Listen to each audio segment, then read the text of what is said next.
Ito ay rated SPG. Striktong patnubay at gabay ng magulang ang kailangan. Maaaring may masiselang tema, lengguwahe, karahasan, sexual, horror o droga na hindi angkop sa mga... Wala nga talagang sikreto ang hindi mabubunyag dahil nga napatunayan na nga ni Ikit na ito ngang si Soraya at si Angela ang pumaslang nga dito kay William, kaya naman nga't mabibigyan na nga rin ng hustisya ang pagkamatay nga ni William. Kaya naman nga't ang tagumpay nga nito ni Ikit ay tagumpay rin naman nga ni Mayumi dahil sila nga ang nagtulungan upang makamtan nga ang hustisya.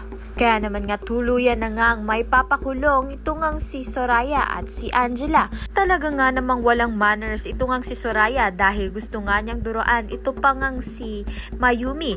Ngunit imbes na si Mayumi ang maduraan niya ay ito ngang si Angela. Kaya naman nga diring-diri nga itong si Angela sa ginawa ng kanyang tiyahin. Sa kabilang banda naman nga akala naman nga nito ni Soraya ay may dadaan niya nga sa pakiusapan nito ngang si Ikit na itigil ang kaso laban sa kanya dahil nga sasabihin na nga raw ni Soraya ang katotohanan kung nasan nga ang kanyang ina.